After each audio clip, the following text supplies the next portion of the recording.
Okay, so I'm going to be upfront with everybody. There is a bunch of Trump stuff to catch up on in today's show. I don't even want to wait to get into it because this past weekend has confirmed beyond any doubt Trump is in for 2022. And if he succeeds at getting his friends elected, Trump is in for 2024. This weekend, Donald Trump gave a major public speech at a Republican event and published a recorded video message in which he says some completely outrageous things, which we are going to get to, and the complete totality of the Republican base is deferring to Donald Trump. Now, I know Mitt Romney isn't. Okay, Mitt Romney's not.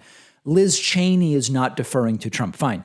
Most Republicans are, and importantly, most Republican voters are still with the guy, and it is very quickly taking an outrageous turn. Now, I also have to tell you, not only did the things Donald Trump said raise red flags politically, as you will see, he was as incoherent and as visibly confused as ever during this speech that he gave. And it's not, oh, Joe Biden has a stutter, but he's thinking clearly. Trump has no stutter, but he seems completely confused by the things he's saying and what's going on around him. So this speech was at the North Carolina Republican Party Saturday event. Here's one example of the incoherence. Trump talking about suspended removals and removable removals and looking confused and sweating profusely, and it's all horrible. Biden has halted wall construction, suspended removals and even removals of just horrible. If Biden spoke like that once, it would be 48 hours on Fox News. When Joe Biden stutters once, even though we know he has a stutter, Sean Hannity brings in doctors or people that he just asks medical questions to, even if they're not doctors. Okay, so then the substance of sorts, and it's still pretty weak as far as substance goes. Trump opening the speech by claiming a huge success on the pandemic, which has been managed for the last 5 months by the Joe Biden administration. Trump talking as if he's still in power. We've done an incredible job, and most importantly with the vaccine coming up with it, but we've done an incredible job, and so many things have happened, and we built the economy not once, we built it twice. Think of it, because we built it, we had the highest stock market ever, the best job numbers, and then we had to regroup, we had to do a lot of things. We became the ventilator factory of the world. We were making them for everybody, and we had our cupboards were bare. The federal cupboards were bare, and the state cupboards were bare. Donald Trump maybe doesn't understand verb tense as well as some of us, but he seems to be talking like he's still in charge. And lots of the QAnon people believe that indeed he is still in charge. And this just reinforces that thinking. By the way, this phrasing that Trump uses, we did an incredible job coming up with the vaccine. That really takes a special kind of narcissism and delusion. We did a great job coming up with the vaccine.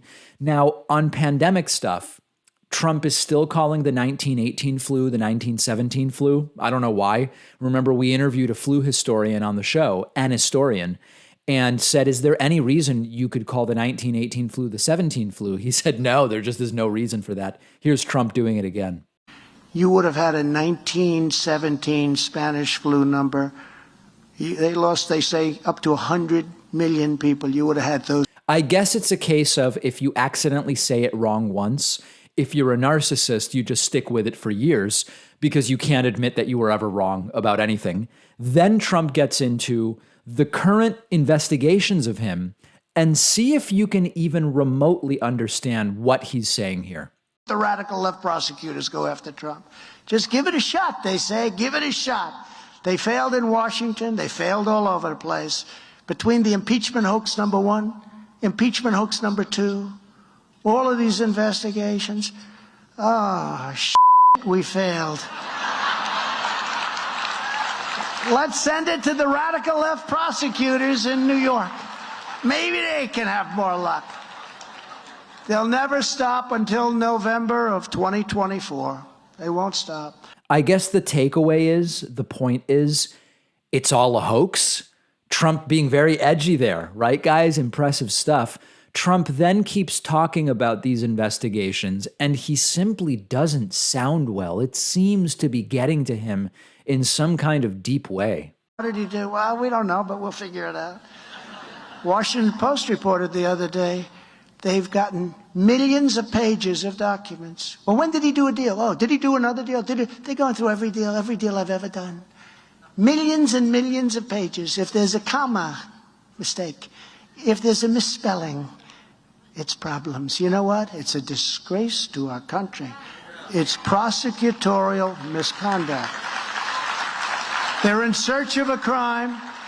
It's a fishing expedition, and the Supreme Court of the United States should not have allowed it to happen. Shouldn't have allowed it. And they mention it can't be a fishing expedition. This is the ultimate fishing expedition. It's been a 5-year-long witch hunt, hoax after hoax. Russia, Russia, Russia. Trump really has a long list of things that the Supreme Court should do. I don't know if you've noticed. They should stop the investigations into Trump. They should have given Trump the 2020 election. He's very disappointed. And what's interesting about this is if your whole life, the way things have worked is when I give somebody a job, they do me favors.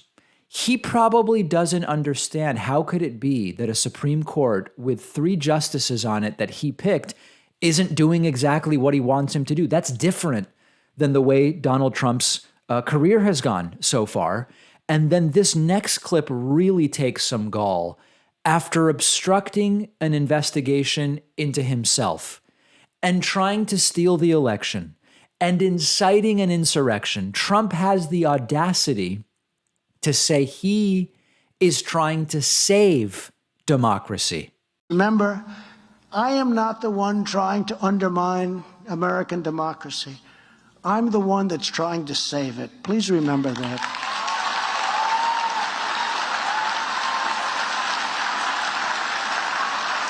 The opposite is true.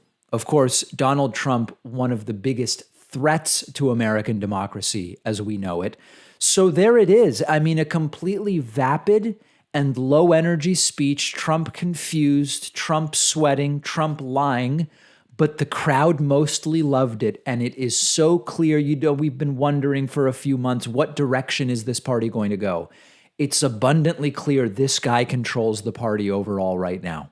Not everyone is on his side. Many individuals don't like him, especially privately, but officially, this is clearly still the party of Donald Trump at this point in time. And just you wait to see what else we're going to look at today that this guy was involved in over the weekend. One of our sponsors is Vincero Watches, giving you 15% off. A high-quality wristwatch is the perfect way to elevate your style. Own at least one watch that makes you feel great when you put it on. You can often see me wearing my Vincero watch on the show. Mine is the gunmetal vessel model. I'm a big fan of the metallic look of the face of the watch. I like the silicone strap. You won't find a better made watch for this good a price anywhere else. When you put it on, you know you got more than you paid for.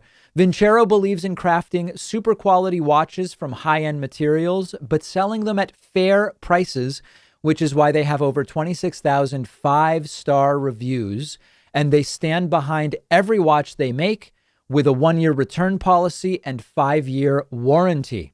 They'll give you 15% off everything in their store and free shipping at davidpakman.com/watch. Use the coupon code PAKMAN